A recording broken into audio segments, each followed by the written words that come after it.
In school, he learned both the language, Greek and Latin language. He got his college education in King's College, and he married twice in his life. His contribution, so here we discuss his contribution as a both as a poet and as a novelist. He began his career as a poet, and we know about that he wrote the Library Voice, but he began his career as a poet. He wanted to be a poet. He wrote the poem, but he realized that due to the Industrial Revolution, or we can say that was the invention of the new literary form, novel, during the time, before the sometime, 18th century. Where the people are lover of the novel readings. That's why he started his career as a novel, but he understand that the poem had no takers.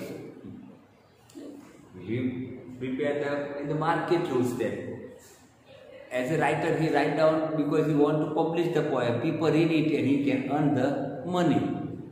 But he realized that the poet had no takers, no one interested in the poem. That's why he switched over from poet to the novelist. His novels become the popular. Here we can use the word Victorian realism. That's why the theme of his novel are the problem of marriage, divorce, unhappy wedlock, salvation, and these are the major. Mostly he can focus on the middle class peoples, higher middle class or lower middle class or middle class people, madhyam worg people. Those are the problems that focus in most of his novel. They move around the marriage, job, divorce, and here we can say unhappy bad luck. Due to the children, some people are not take divorce, and that was the life was passing on, and that was unhappiness was reflected in it. Now we can try to get a glance of the central theme of his novel. Under the Greenwood Tree, 1872, is an idyll set in the rustic scene of Melstock village. The Under the Greenwood Tree is published in 1872, and that was idyll એટલે ગ્રામ્ય જીવનના અને ગ્રામ્ય જીવનની સેટિંગમાં આ રજૂ કરવામાં આવ્યું. A pair of blue eyes. I have not written here, but a pair of blue eyes. And here he can appear in the Tristan magazine in 1873. Here it is the romantic types of the novel. I mean, attached to the beauty of the eyes.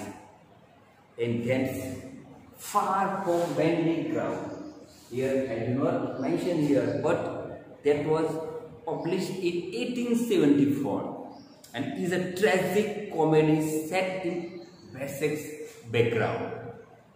Tragic comedy, sentimental kind of the play, far from madding crowd.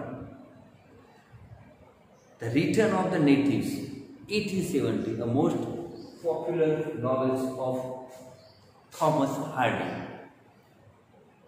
The Return of Natives, published in 1878, is a study of man's helplessness before melancholy of an all-powerful fate. Agony of, it is called, my dear friend, in English a proverb. Man is a slave of circumstances. આપણે તો ભગવાનને હાથની કઠપૂતળીઓ છે. માણસે સંજોગોનો ગુલામ. And here he can, in this novel, the agony of the all-powerful fate. काबे अर्जुन लूट या वही धनुष्य वही बन के भविष्यनी बलिहारी न जाण्यु जानकी नाथे काले सवारे शू थवानुं.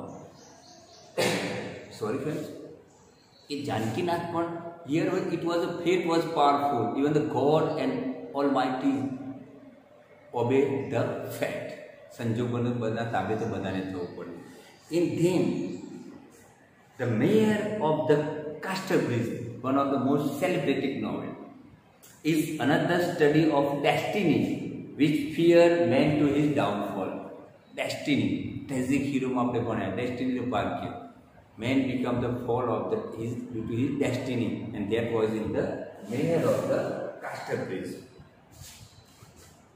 The Woodlander, published in 1887, is a tragic story of Giles Winterbourne and Marty South.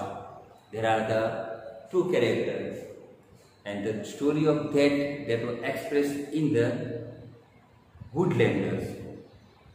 Hardy's last and greatest novel, Test of the D.Brewers. Test of the D.Brewers and Jude of Obscure. I have to write down here. Jude of Obscure show his frank handling of sex and religion.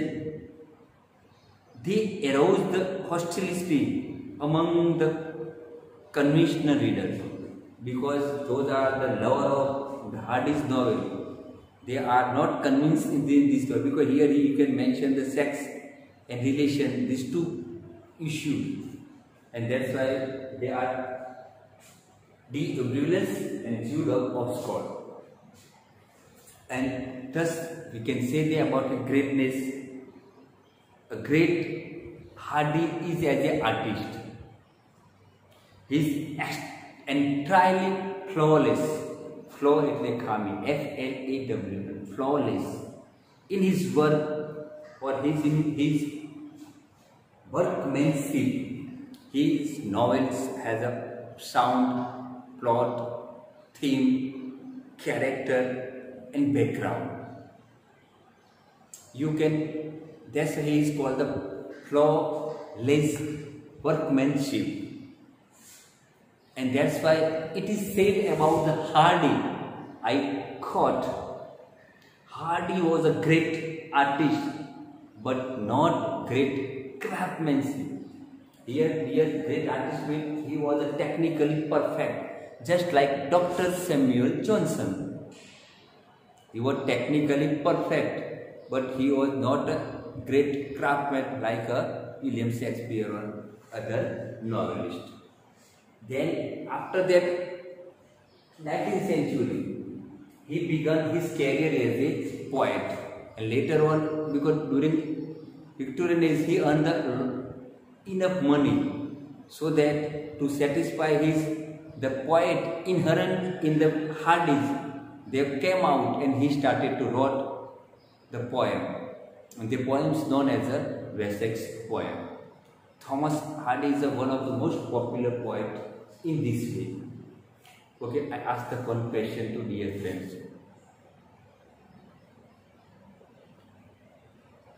Write down 2 or 3 names of the novel. 2 or 3 names of the novel. Second question, write down the one collection of his short story. Third question, write down the 2 names of his poems or poetry. Thank you, friends.